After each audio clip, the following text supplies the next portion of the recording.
이 시간에는 세례를 베풀려고 합니다.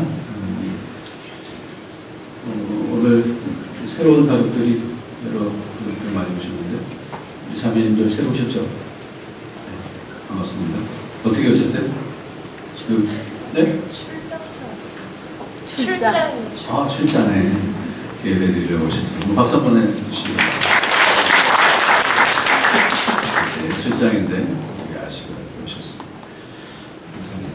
감사합니다. 이 시간에 배성님 자매님 세례를 거행하게 됐습니다. 사실 이 언어 소통이 조금 잘못돼서 학습을 하고 세례를 받는다 이렇게 얘기를 했더니 학습을 그냥 그 학습 공부하는 걸 학습을 생각하고 다 이제 세례를 준비하고 막 이렇게 있어서 그러면 일단 세례를 받고 그 다음에 6개월 후에 애기 세례 받을 때 또 다시 그때까지 다시 학습 공부를 많이 더 할 수 있도록 이렇게 하자 이렇게 됐어요. 어쨌든 예수 그리스도를 예수로 주로 고백하는 귀한 딸입니다. 그래서 축복하면서 세례를 주려고 합니다. 잠깐 앞으로 나와주시고요. 네, 마이크를 한번 주시고.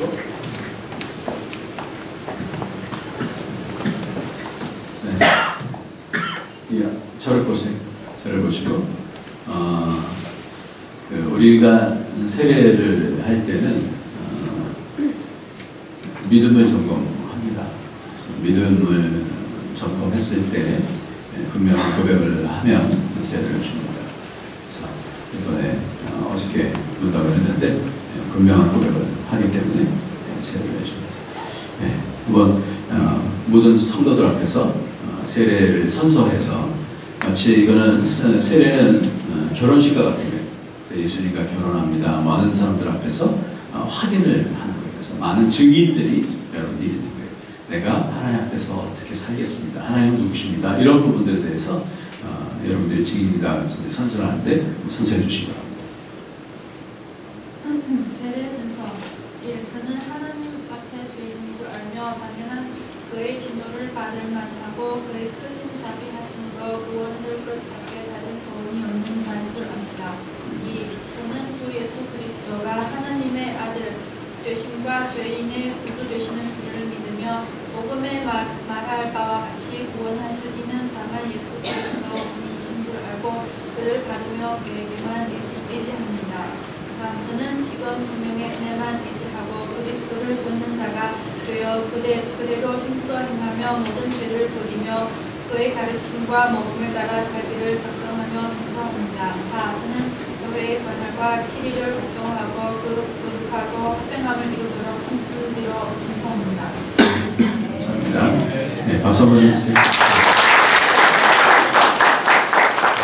가장 중요한 것은 믿음의 고백이에요. 그래서 지금 우리 교회에 한 2년 정도 출석을 했어요. 그래서 지금에서야 세례를 받게 되지만 이제 그 고백이 몇 년 됐든 중요하고 고백이 중요한데 예수님이 우리 성님 자매에게 어떤 분이신지에 대해서 한번 좀 얘기를 해볼 수 있겠어요? 좀 마이크를 다 소리가 이상한데?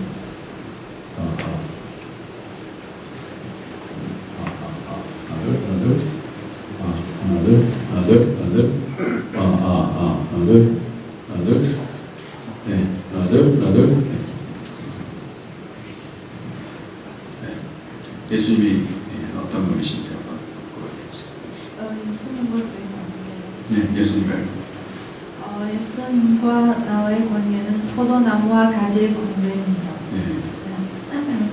나무와 가지가 한 생명으로 연합되어 있듯이 예수님과 나는 한 생명으로 연합이 되어 있다는 사실입니다. 가지가 나무에서 떨어지면 나무는 뿌리가 있어서 살 수 있지만 가지는 말라 죽습니다. 우리도 예수님에게서 떨어지면 생명의 공급이 끊어지기 때문에 죽게 됩니다. 이것이 예수님과 제입니다. 네, 생명관계라고 여기서 컨닝하신 것 같은데. 근데 뭐 컨닝을 할 때는 어쨌든 간에 이제 고백이 분명하게 얘기하지. 예수님 떨어지면 죽는다 이거죠? 네. 그렇게 믿어요? 네. 지금 살고 있잖아요. 네. 예수님 붙어 있으니까. 네. 네. 두 가지를 우리가 세례를 통해서 꼭 확인해야 되는 것은 뭐냐면 예수님이 나를 구원해 주신 구원자다라는 거하고요. 또 하나는 뭐냐면 예수님이 나의 모든 삶의 주인이시다라는 그 부분을 확인해야 돼요. 그래서 그 부분을 어떻게 예수님은 나의 구원자이심을 믿어요. 예수님 없으면 나는 지옥 가는 거다 믿어요. 그럼 예수님이 나의 주인이시나 내 삶의 주인이시기 때문에 나는 어떤 일을 얘기하든지 하나님께서 순종할 것을 다짐해요. 네, 감사합니다. 지금 세례를 드리겠습니다.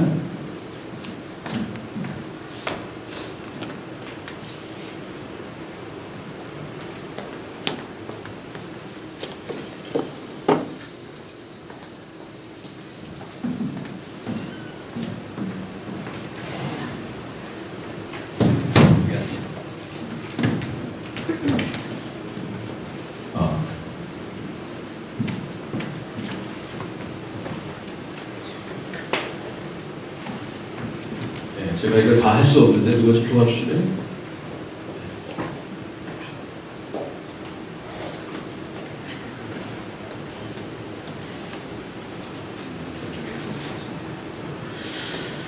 네, 예수님을 주와 그리스도로 고백하는 우리 배성님 씨에게 세례를 베풀겠습니다. 예수 그리스도를 주와 그리스도로 고백하는 배성님 씨에게 내가 성부와 성자와 성령의 이름으로 세례를 주노라. 하나님, 오늘 우리 배성님 씨의 고백을 통하여 하늘나라에 그 이름이 생명책에 적혀준 줄 믿습니다. 우리가 믿을 때 주께서 받으시고 주를 따라 살기로 작정한 사랑하는 딸에게 하늘문을 열어주셔서 하나님 기뻐하시고 하나님이 자녀에게 하나님의 거룩하신 은혜와 지혜와 하나님 감당할 수 있는 충성을 믿음을 허락하여 주시기를 원합니다. 하나님 앞으로의 모든 삶 가운데 여러 가지 어떤 어려움이 있다 할지라도 주님을 배신하지 않게 하여 주시고 죽도록 충성할 수 있는 딸이 되게 하여 주옵소서. 이 딸을 통하여서 가정이 예수 알게 하여 주시고 자녀가 예수님을 잘 알게 하여 주시고 그래서 하나님 평생토록 이 가정을 통하여 하나님 나라가 이루어지며 많은 사람들이 이 자매를 보고 하나님의 영광을 돌릴 수 있도록 삶을 축복하여 주시옵소서. 고백을 하나님께서 받으신 줄 믿습니다. 이 고백에 기름 부어 주셔서 더 깊은 하나님을 알아가는 은혜가 있도록 축복하여 주옵소서. 예수님의 이름으로 축복하며 기도합니다. 아멘. 박수해 주시기 바랍니다.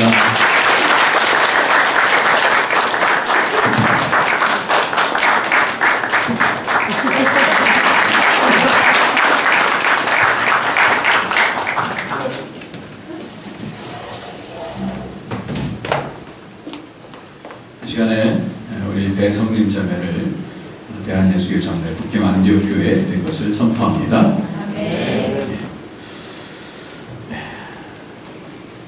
한 생명이 천하보다 귀하다고 말씀을 하시는데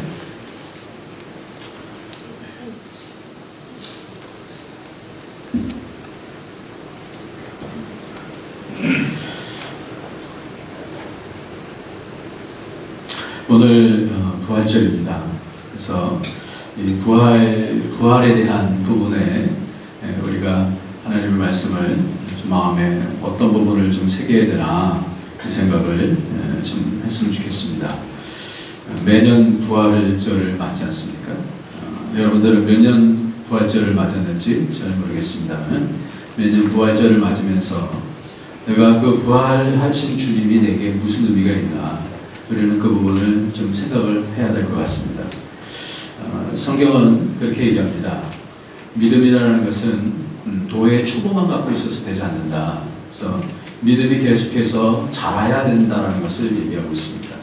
왜냐하면 이미 하나님께서 우리에게 가나안 땅을 주셨다 이렇게 말씀해요. 이미 주셨는데도 불구하고 주셨으면 우리는 가서 그냥 얻으면 되는 거라고 이렇게 생각하잖아요. 믿음이다라는 것이 하나님 나라는 것이 우리가 믿으면 하나님 나라가 내 것이다 이렇게 생각하지만 그러나 하나님 나라가 이미 주었는데도 불구하고 가나안 땅 가서 어떻게 다시 그 땅을 차지할 수 하도록 그렇게 성경은 얘기하고 있어요. 그러니까 우리에게 구원을 이미 주셨는데도 불구하고 우리에게 이 세상에서 살면서 하나님 나라를 얻어가야 되는 것이 날마다의 싸움 가운데서 있어지고 그것을 통해서 하나님께서 우리에게 뭔가를 계획하고 계시다는 것을 알아야 됩니다. 그래서 성경은 4가지로 그렇게 얘기를 하는데 성경은 믿음의 정도를 따라서 아주 도의 촉구에만 갇혀있는 사람, 그래서 영적 베이비라고 하고요. 두 번째 단계를 어린아이라고 그래요. 어린아이라. 세 번째는 영적 청년이 있고 네 번째는 영적 아비가 있습니다. 그러니까 이 싸움 가운데서 하나님께서 주셨는데도 불구하고 그 가나안 땅에 들어가서 계속해서 싸워서 이기면서 땅을 차지하는 사람은 땅을 얻는 사람이 되어지고 그렇지 아니한 사람은 분명히 믿음은 있는데 날마다 깨지는 삶을 사는 거예요. 흔들리게 되어지고 요동하게 되어지고 그런 삶을 살게 되어지기 때문에 우리에게 왜 이 땅을 살게 하시냐 하는 것은 바로 이 땅에서 하나님 나라를 차지하라고 하나님께서 우리에게 주신 것인 줄 믿고 믿음을 점점 연단하여서 하나님 나라를 크게 이룰 수 있는 저와 여러분이 되시기를 예수님의 이름으로 축원합니다. 그래서 우리가 한 해가 가면 갈수록 버킷리스트라고 해서 죽기 전에 해야 되는 일들을 이제 적지 않아요, 보통. 근데 이 버킷리스트에 우리에게는 좀 다르게 적어야 될 것 같다. 그런 생각이 들어요. 그래서 우리 교회가 모든 성도들이 이제는 좀 장성한 그런 분량으로 가서 뭐 한마디만 딱 하면 네, 알겠습니다. 이렇게 서로 이렇게 통하게 되어주고 서로 한마디가 기뻐지고 무슨 말을 하는지 이제는 다 알아듣고 그 부분에 대해서 미리 말하기도 전부터 하나님을 기쁘시게 하는 그러한 교회가 되어지면 그 영광스러운 교회가 되어져요. 그래서 우리가 이런 모든 것들을 할 때에는 근데 그냥 되어지지 않는다는 거예요.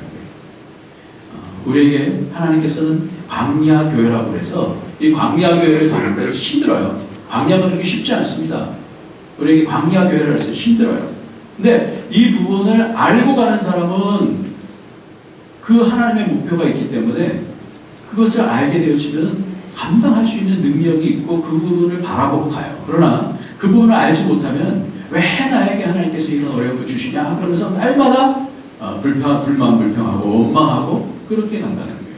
그래서 왜 인생이 힘들어야 되는지 왜 어려움이 있는지 우리에게 계속해서 하시는 말씀이 바로 그런 부분이에요. 우리 인생이 왜 이런 건지 하울링이 많이 나오는데 좀 잡아주시죠. 네. 왜 다윗은 왜 단창이 자꾸만 날라오는지 이게 이해가 됩니까? 왜 나에게 왜 이렇게 어려운 일들이 많죠? 이렇게 얘기하시는 분들에게 그 마음속에 내 속에 답이 있냐 말이에요. 근데 제일 처음에 신앙에 있어서 이 부분을 뛰어넘지 못하면 계속해서 힘들어요. 신앙이 힘들어요. 그래서 신앙을 하다가 내가 원하는 대로 안 돼. 근데 우리가 성경을 보면서 항상 보는 것은 뭐냐면 내 원이 아니라 지난주에 말씀대로 뭐예요? 하나님의 원하심과 내 원하고 계속해서 싸우잖아요. 예수님께서도 어려움을 당하셨어요. 십자가를 달리시면서 하시는 말씀이 뭐냐면 내 원대로 마옵시고 아버지의 원대로 되기를 원하나이다. 그러면서 자기를 꺾잖아요. 그러면서 절제를 배우게 된다. 이렇게 말씀했습니다. 다윗과 같은 경우는 한창이 날아다니는 그런 가운데 죽임당하는 것을 한 10년 동안 고생을 하면서 그럼에도 불구하고 하나님의 뜻을 쫓아서 사는데 너무 안 들려요. 하나님의 뜻을 따라서 사는데 그런데 그러면서 뭘 했냐면 못자락을 잘라서 내가 뭐 할 수 있는데도 불구하고 내가 할 수 있는 것을 하는 게 아니라 하나님께서 원하시는 것을 하는 그런 사람들을 이렇게 바뀌어가요. 여러분들 사람들이 이제 신앙생활을 이렇게 하다 보면 그 부분이 이제 보이는 거예요. 저 사람이 분명히 저때 자기 성질을 내야 될 것 같은데 그때 꼭 참고 그 가운데서 순종을 하는 모습을 보면 그러면 그만큼 어떻게 되는 거예요? 그 속에서 하나님의 뜻을 찾고 가는구나. 그 싸움을 싸우고 하는 거예요. 인상 쓰고 그런 거 상관없어요. 어떤 사람 인상 쓸 수도 있고 그래요. 그러나 그런 가운데 있으면서도 불구하고 하나님의 뜻을 잘 찾아가는가. 그러면 그 사람의 모습이 한 해 한 해 달라지게 되겠습니다.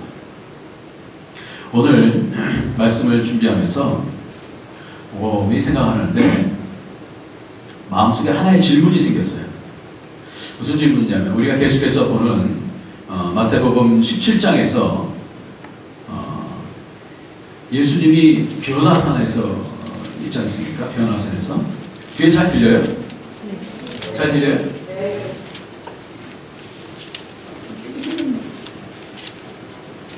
저는 지금 답답한데.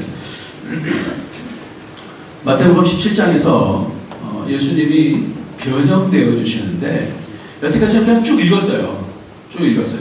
아, 예수님이 변화산에서 변형되시구나. 근데 잠깐만 묵상하다 보니까 무슨 생각이 드냐면 예수님이 변형되시는 것이 부활 다음이 아니에요. 언제예요? 예수님이 변형되신 것이 우리는 부활을 할 때 우리 몸이 변형된다고 생각하잖아요. 근데 예수님께서 의도적으로 예수님 부활하시기 전에 그 몸을 변형시키시고 모세도 변형된 모습을 보이고 엘리야도 변형된 모습을 보인다는 거예요. 왜 이러셨을까? 부활 전에도 변형될 수 있는가? 라는 그런 생각을 하게 되었어요. 우리는 부활절 맞으면 우리도 예수님처럼 나중에 이렇게 부활할 겁니다 라고 이렇게 생각을 하잖아요. 근데 그러한 개념을 깨시면서 주시는 생각이 뭐냐면 죽기 전에도 예수님께서 어떻게 변형되셔서 그 옷도 희게 변하시고 그 얼굴도 형체가 바뀌어주시고 이렇게 되어졌어요. 이 모습이 이게 왜 미리 이런 모습을 보여주셨을까? 어떻게 이런 모습을 변형되신 모습을 왜 보여주셨고 어떻게 보여주셨을까? 이 부분은 우리에게도 이런 부분을 나타내 주시기 위해서 보여주신 것이 아닌가 이런 생각이 들어요.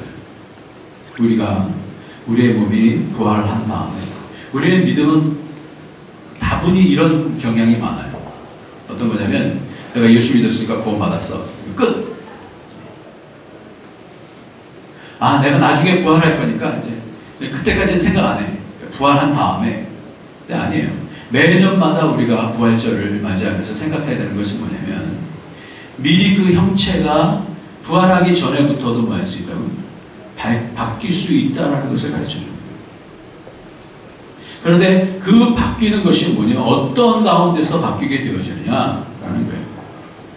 우리가 계속해서 보듯이 택함 가운데서 바뀌어요. 택함. 지난주에 우리가 연속해서 말씀을 봅니다. 내 원함과 하나님의 원하심이 있어요.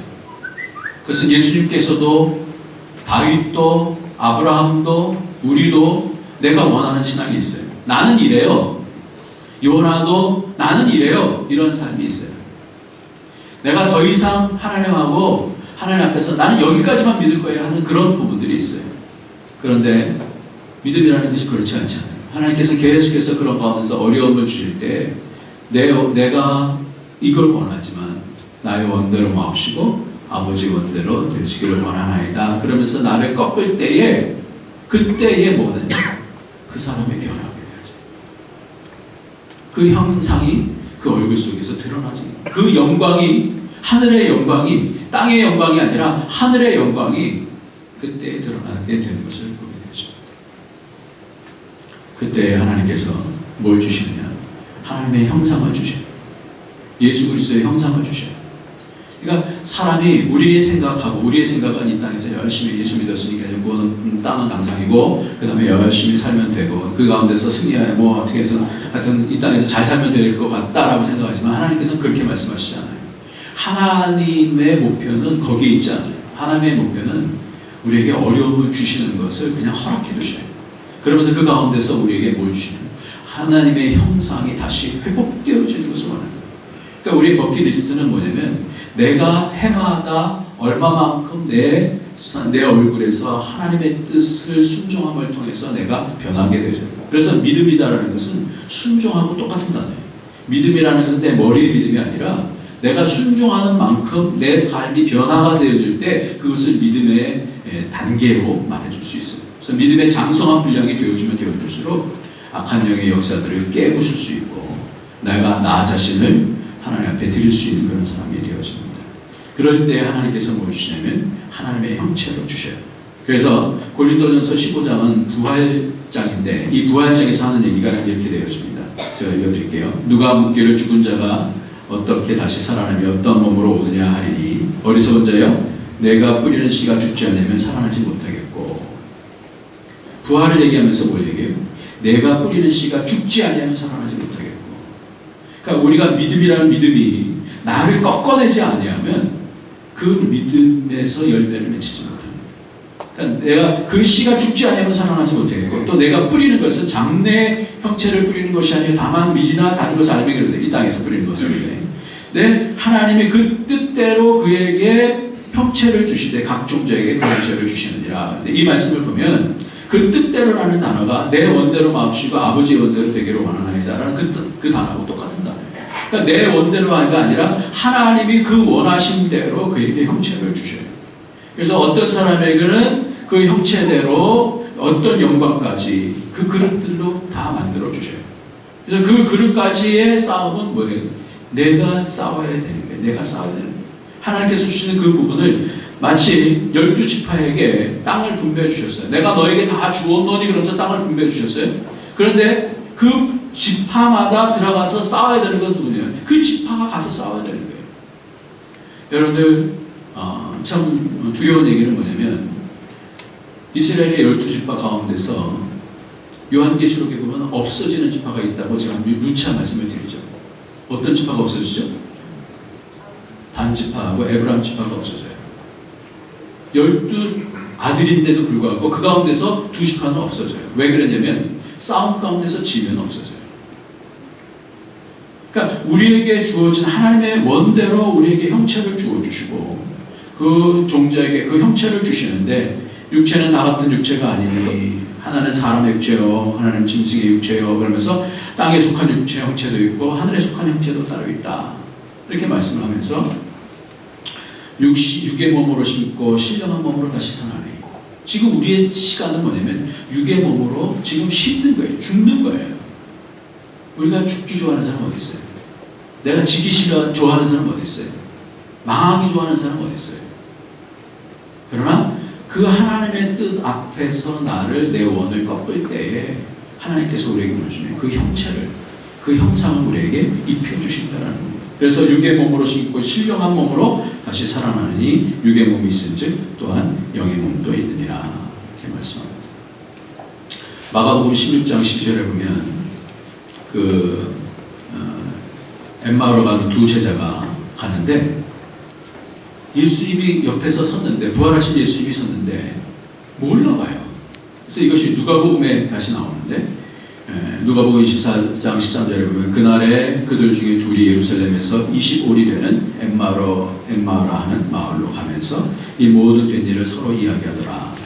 그때에 예수님께서 서로 문의할 때 예수께서 가까이 가서 그들과 동행하시나 그들의 눈이 가리워져서 그의 줄 알아보지 못하거늘. 근데 이 단어를 잘 보면 예수께서 다른 모양으로 다른 형체로 그들에게 나타나셨다 이렇게 됐어요. 예수님의 부활한 모습은요 달라져요. 이 제자들이 같이 했었던 제자들인데도 불구하고 몰라봐요. 여러분들 천국 가면 예수님 알아볼 수 있을 것 같아요. 어떻게 알아볼 수 있을까요? 보좌에 앉아 계시니까 알아볼 수 있겠지만은 만약 그렇지 않다면 지금 이 제자들은 같이 이 땅에서 했는데도 불구하고 뭐예요? 몰라본다고. 변형되시는 것이 이런 단어예요. 변형. 그러니까 예수님이 십자가에서 부활하시고 나셔서 변형되어지시고 그 이전에도 변형되시고 그 다음에도 부활하신 다음에 제자들을 만들 때 이렇게 변형되시는 거예요. 근데 이 변형되어서 못 알아보는 이 제자들에게 같이 쭉 따라가면서 이 사람들에게 문의를 해요. 물어봐요. 못 알아보니까 주고받는 이야기가 무엇이냐? 두 사람이 슬픈 빛을 띠고 머물러 서더라. 그 한 사람이 글로바라 하는 자가 대답하여 이르되 당신이 예루살렘에 체류하면서도 요즘 거기서 된 일을 혼자만 알지 못하느냐? 이르시되 무슨 일이냐? 이르되 나사렛 예수의 이르니 그는 하나님과 모든 백성 앞에서 말과 일에 능하신 선지자여오늘 우리 대제사장들과 관리들이 사형 재판 판결에 넘겨주어 십자가 못 박았느니라. 우리 이 사람이 이스라엘 속량할 자라고 바라노라. 이뿐 아니라 이 일이 일어난 지 사흘째요. 또한 우리 중에 어떤 여자들이 우리로 놀라게 하였으니 이는 그들이 새벽에 무덤에 갔다가 그의 시체는 보지 못하고 와서 그가 살아나셨다는 천사들의 나타남을 보았다 함이라. 몰라요. 그러니까 예수님께서 뭐라고 말씀하시냐면 이르시되 미련하고 선지자의 말한 모든 것을 마음에 더디 있는 자요.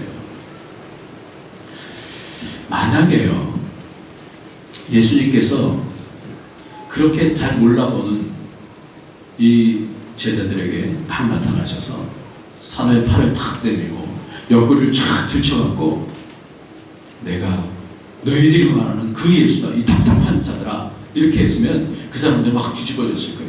당신이 부활하신 주님이요. 그렇게 했을 거예요. 근데 왜 그렇게 하시지 않을까요? 성경은 그렇게 하시지 않아요.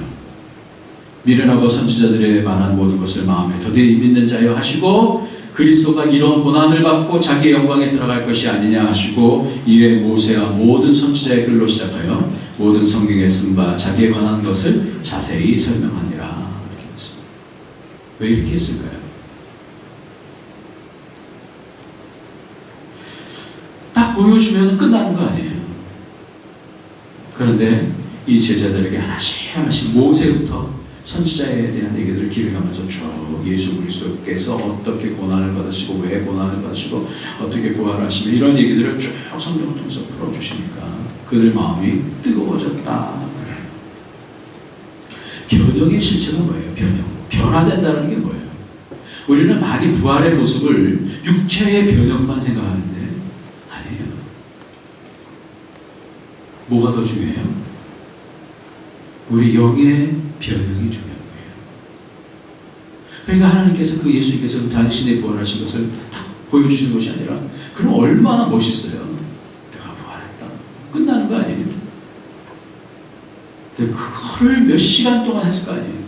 모세부터 시작해서 그것을 하나씩 하나씩 다 풀어주시는데 성경을 풀어주실 때 우리 속에 마음이 뜨겁지 아니하냐. 그러면서 떡을 가지사 축사하시고 떡을 떼어 그들에게 주십니다. 그들의 눈이 밝아져 그인 줄 알아봤다. 이렇게 얘기를 했습니다. 오늘 말씀의 핵심은 뭐냐면요. 부활이 부활 전에도 보여진다. 부활이 부활 전에도 보여져요. 우리 속에서 그 부활이 부활 전에도 보여져요. 제가 얼마 전에 간증을 들었어요. 여기 계신 권사님인데 그 남편이 돌아가시는 그런 얘기를 들었어요. 군인으로 사셨다가 처음엔 잘 안 믿다가 나중에 이제 몸이 아프면서 예수 그리스도를 믿게 되어졌어요. 그러다가 이제 마지막 돌아가시기 전에 고백을 하고 그분이 보인다. 그러면서 다 준비시키고 그리고 죽음을 맞이하셨다. 얘기를 들었어요. 뭘까요? 죽음 전에 뭘 본 거예요? 예수의 영광을 본 거예요. 이것을 우리는 더 앞당겨서 볼 수 있으면 좋지 않겠습니까? 여러 가지 어려움 가운데서 고난 가운데서 그 영광의 모습을 볼 수 있다고 한다면 우리는 그 고통과 고난을 이겨나갈 수 있지 않을까요? 이게 예수님께서 미리 보여주셨던 그 왕권을 가지고서 오겠다라고 말씀하시고 나서 변화산의 이 사건을 보여주신 것이 뭐냐면 이긴다라는 거예요. 이긴다. 나는 이긴다라는 거예요. 나는 죄와 사망의 권세를 이긴다라는 거예요. 오늘 우리에게도 이 메시지를 각자에게 주셨으면 좋겠습니다. 우리 여러 가지 어려움에 광야 같은 삶을 살지만 우리에게 형체를 주셔서 하늘에 그 DNA를 주셨기 때문에 우리는 그 말씀, 그 DNA 우리가 늘 세상의 일을 해도 뭔가 허전한 게 있잖아요. 하나님의 뭔가 은혜가 없으면 내게 뭔가 허전한 게 있잖아요. 많이 얻는다 하더라도 그게 만족되나요? 만족되지 않냐는 그것이 있잖아요. 그게 예수께서 우리에게 형체로 심어주신 거거든요. 그 형체가 언제 내게 하나씩 입혀지는지 그것을 아는 사람이 있고 그것을 모르는 사람이 있다는 거예요. 그게 중요한 것 같아요. 정신이 번쩍 들었어요. 부활 전에도 예수님께서는 그렇게 변형된 모습을 보여주십니다. 우리에게 그렇게 될 수 있다는 것을 보여주시는 겁니다. 아멘. 그렇게 되어지길 예수님의 이름으로 축복합니다. 부활이라는 것이 우리가 죽어서 낸 마지막에 그만이 아니라 주님께서는 우리를 미리 부활시키기를 원하십니다. 그래서 사도 바울 같은 경우는 내가 부활의 권능을 알리라 하노니 그렇게 얘기하고 있었어요. 세상에서 여러 가지 우겨싸움을 당하도 쌓이지 아니하는 그 권세를 알려고 했었어요. 이것이 복이지 않겠습니까? 그러니까 하나님은 늘 말씀하시는 거예요. 그 땅을 너에게 이미 주었다 말씀하시는 거예요. 근데 우리 당황스럽죠. 갔는데 적들이 있으니까. 안압자석 같은 적들이 있으니까 얼마나 힘들어요. 그럼에도 불구하고 우리가 믿어야 될 것은 뭐냐면 하나님이 우리에게 이미 주신 땅이다라는 사실입니다. 아멘. 우리에게 부활을 주신 거예요. 부활을 우리는 뭐예요? 붙잡고 가야 되는 거예요. 여러 가지 고난 가운데서 어려움 가운데서 내게 부활이 있다는 것을 알 때는 담대하게 목을 내밀 수 있지 않겠어요? 요즘 들어서 여러분 순교자들이 얼마나 많이 생기는 줄 아십니까? IS 지역에 있는 그 지역에 순교자들이 엄청나게 많이 생겨요. 제가 며칠 전에 받은 순교자 수가 2,100명이라는 그런 순교자 수를 받았어요. 그 영상도 이렇게 받으면 보면 그냥 스리바 끌고 이렇게 와요. 시체들이 다 널브러져 있어요. 이 IS는 어떻게 죽이는지 아세요? 총으로 죽이지 않아요. 뭐 총으로도 죽이더라고요. 총으로 죽이는데 칼 가지고 그 앞에서 툭 치는데 머리를 이렇게 숙이고 있으니까 이러고 있으니까 머리를 더 푹 숙여요. 슬리퍼 신고 온 사람이 그냥 무릎 꿇고 있다가 머리를 푹 숙이니까 툭 내려요. 그러니까 한번 탁 치는데 목이 날아가는 거예요. 어떻게 이 청년가 지고 있더라고요. 그럴 수 있을까? 제 마음속에는 그 마음이 계속해서 있어요. 묻는 질문이 그렇거든요. 이겼다. 이겼구나.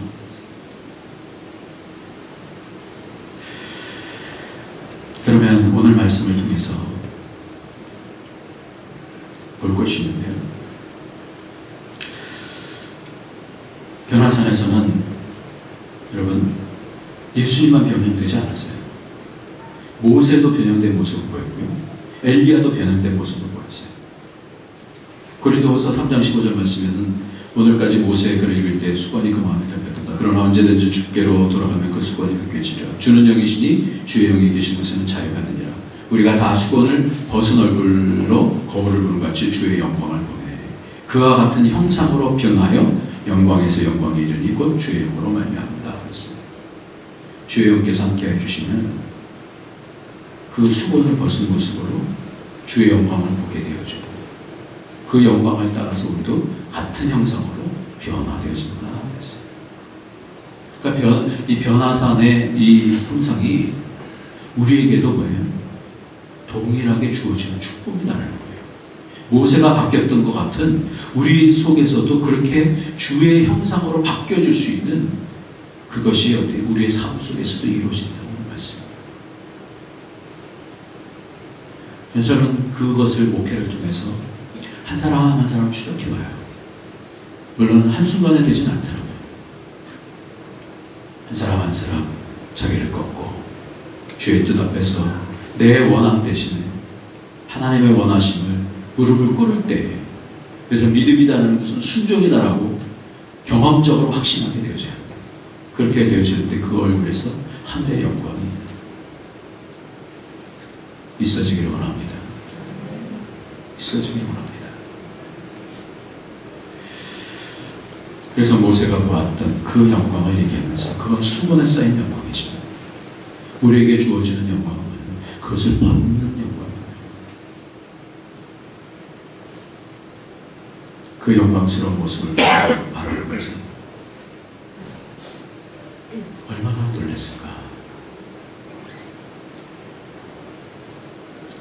그러면서 오늘 본문이 있습니다. 오늘 본문은 세 가지로 얘기합니다. 간단하게 말씀하고 끝내겠습니다. 오늘 본문에 제일 처음 읽었은 청함을 받은 자는 많되 택함을 입은 자는 적으니라 그랬어요.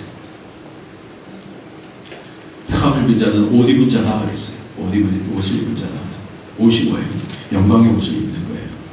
자기를 꺾었을 때에 우리 가운데 주어지는 옷이 있어요. 내 원대로 마음씨고 아버지 원대로 되어지길 원하는데 순종했을 때 그 얼굴 속에서 그 말 속에서 달라지는 것이 있어요. 하나님을 아는 것이 달라져요. 그 옷이 하나님의 택하심이다. 그래서 택하심이다. 근데 제가 이 단어를 좀 쉽게 여러분에게 이렇게 제안하고 싶어요. 원하심대로 그렇게 바꿨으면 좋겠다. 그래서 원하심. 내 원함이 아니라 하나님의 원하심대로 이렇게 꺾을 때에 그 형상이 있게 되시면 돼요. 그 다음 내용이 뭐예요? 가이사에게 세금을 바치는 것이 옳습니까? 이 물음이에요. 뚱딴지 같지 않습니까? 갑자기 청함을 받은 사람한테 택함을 입은 자가 적으니라. 그러니까 이에 바리새인들이 왜 이 얘기를 세금 내냐 마냐 이 얘기 하시는 건가? 예수님께서 십자가 달리시기 전에 믿는 사람들은 세금을 잘 내야 됩니다. 이거 말씀하시기 위해서 말씀한 걸까요? 아니에요. 세금 내게 하기 위해서 하는 게 아니에요. 하나님의 원하심에 순종하는 자에게 어떤 형상이 임하게 되는지에 대한 부분을 말씀해 주시는 거예요.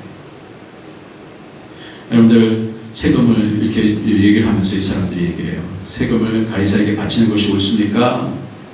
아니면 바치지 않는 게 낫습니까? 올매 빡치게 하기 위해서 이렇게 물어봐요. 외식하는 자들 어찌하여 나를 시험하느냐? 세금 낼 돈을 내게 보이라. 그래요. 그 당시에도 그러고 지금도 그러고 돈에는 다 그 당시에 권력자들의 얼굴이 있습니다. 예, 이게 모택동이죠? 모택동 얼굴이죠? 아니에요. 마오쩌둥 얼굴이에요. 마오쩌둥. 1분 때도 다 속더라고요. 이게 모택동이에요? 마오쩌둥이죠. 그렇죠? 제가 틀렸나요? 같은 사람. 맞죠? 같은 사람. 달라요? 같은 사람. 네?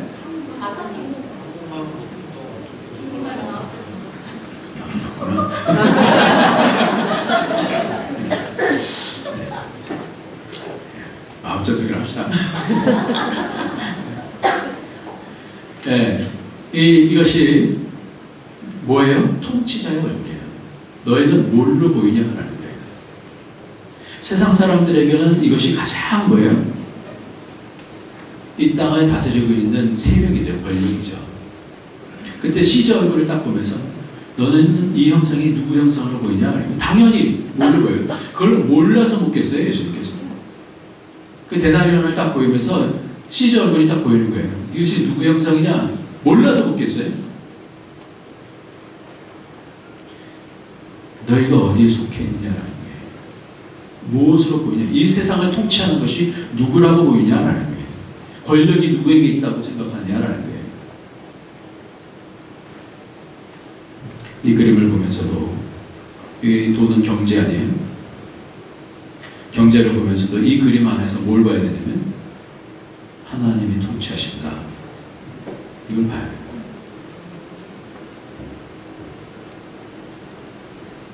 경제가 우리를 다스리잖아요.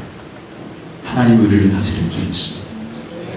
그러니까 그 하나님 앞에 그것을 보는 자, 이 세상을 살면서도 하늘에 속한 그 영광을 바라보는 자에게는 하늘의 형상으로 바뀌어져요. 우리가 하나님의 뜻을 순종하게 되죠. 그러니까 그 앞에 있는 말씀하고 그 뒤에 있는 말씀하고 이렇게 딱딱 떨어져 있는 것처럼 떨어져 있지 않아요? 문맥으로 잘 봐야 돼요. 왜 이 말씀하고 그 다음 말씀하는지. 그 형상이 입혀진 다음에 그 다음에 무슨 얘기를 하냐면 부활에 대한 얘기를 해요. 사도개인이 얘기해요. 부활을 믿지 않는 사도개인이 물어봐요. 계대법을 얘기하는데 큰 형이 아내를 얻었어요. 근데 그 형이 죽었어요. 그러면 계대법에 의해서는 그 형수를 그 둘째 동생이 같이 얻게 돼 있어요. 그래서 그런데 또 둘째 동생도 죽었어요. 셋째도 죽었어요. 넷째도 죽었어요. 그럼 막내가 다 그렇게 해서 막내가 그 형수, 제 첫 형수를 이렇게 아내로 얻었는데, 그러면 부활하면 누구 아내가 될까요? 이렇게 예수님 앞에 인간적인 생각을 하면서 이렇게 물어보는 거예요. 부활이 뭔지를 모르기 때문에 그렇게 물어보는 거예요. 그래서 예수님께서 하신 말씀이 천국에서는 장가도 아니고 시집도 아니고 하늘에 있는 천사 같다. 이렇게 말씀하면서 하시는 말씀이 31절, 32절에 이 말씀 보고 정리하고 마치겠습니다. 죽은 자의 부활을 시작. 죽은 자의 부활을 원하신데 하나님이 너에게 말씀하신 바 나는 아브라함의 하나님이요 이삭의 하나님이요 야곱의 하나님이로다 하신 것을 읽어보지 못했느냐. 하나님은 죽은 자의 하나님이 아니요 살아있는 자의 하나님이시다 하시고. 이 얘기를 왜 해주셔요? 오늘 말씀의 핵심이 바로 그거예요. 분명히 누구는 죽었어요? 아브라함 죽었어요. 분명히 이삭도 죽었어요. 분명히 야곱도 죽었어요. 근데 모세에게 나타나시면서 그렇게 말씀하셔요. 나는 아브라함의 하나님. 아브라함이 내게 대해서 지금 살아있다 그렇게 말씀해요. 우리는 죽지 않습니다. 우리는 예수 생명이 있기 때문에 우리는 죽지 않아요. 우리 얼굴 가운데서 뭐가 나타나야 되냐면 그 영광의 얼굴이 이제 드러나야죠. 하나님 앞에서의 모든 사람은 다 살았다 이렇게 말씀합니다. 그래서 갈라디아 4장 19절 말씀에는 나의 자녀들아 너희 속에 그리스도의 형상을 이루기까지 다시 너희를 위하여 해산하는 수고를 하노니. 목사의 가장 큰 의무는 한 사람 한 사람 하나님의 말씀에 순종해서 그리스도의 형상에 이루기까지 때로는 권면도 하고 때로는 위로도 하고. 그래서 여기서 있는 모든 사람들이 한 사람 한 사람 저는 그렇게 기대를 해요. 여기서 짧게 있다 가지만 다들 짧게 있다 가지만 그러나 여러 가지 어려운 상황 속에서 왜 나에게 어려움을 주는지에 대해서 이해를 하고 그 부분을 잘 통과를 해서 얼굴이 바뀌어져요. 제가 말씀을 여러 가지로 많이 준비했어요. 근데 다 할 수가 없어요. 특별히 이와 같이 나중된 자가 먼저 되고 먼저 된 자가 나중되리라 이렇게 말씀하면서 청함을 받은 자는 많되 택함 받은 자는 적다라는 말씀을 여러 군데에서 말씀을 해요. 나중된 자들이 먼저 될 수 있고요.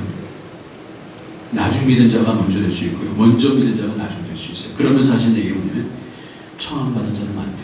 택함 받은 자는 택함이라는 것은 하나님의 원하심이라는 것이에요. 하나님의 원하심을 알고 그것에 응답하는 사람은 얼굴이 바뀌어요. 그런데 하나님의 원하심보다 자기의 원함대로 믿게 되어지면 얼굴이 안 바뀝니다. 요한계시록 한 장만 읽겠습니다. 저희가 어린 양으로 더불어 싸우려니와 어린 양은 만주해 주시오 만왕의 왕이심으로 저희를 이기실 터이요 또 그와 함께 있는 자들 곧 부르심을 입고 빼내심을 얻고 진실한 자들은 이기리로다. 부르심을 입고 빼내심을 입는데 빼내심이라는 것은 동이랑 똑같은 무슨 단어냐면 택하심이라는 단어예요. 말씀을 정리합니다. 정신 차리고 들으셔야 돼요. 나중된 자가 있고 나중된 자가 먼저 될 수 있고 먼저 된 자가 나중 될 수 있는데 그 핵심은 뭐냐면 청함을 받은 자는 많대 택함을 입은 자는 적다라고 했어요. 하나님의 원하심이 뭔지를 찾아내야 돼요. 하나님이 나의 인생 가운데 여러 가지 연단하시는 그런 과정들을 하나님의 원하심인지 내 원함으로 사는 것인지 그 부분에서 싸울 때에 진실한 자는 이기리로다 이렇게 말씀하고 있어요. 오늘 부활의 모습 날마다는 해마다 부활절이 올 때 그 말 속에서 그 신령의 생각 속에서 부활은 육체만 부활하는 게 아니고 영의 부활이라 영의 부활이다 이렇게 우리 영적인 모습들도 바뀌어져서 영광스러운 모습으로 우리가 날마다 전진할 수 있는 그런 복이 있기를 예수님의 이름으로 축원합니다. 기도하겠습니다. 네, 한 가지만 잡읍시다. 한 가지만 잡읍시다. 하나님 내 원함 꺾고 내가 세례라는 것이 부러지지 않습니까? 내가 그리스도 안에서 죽을 때 내 원함을 꺾을 때 하나님의 원하심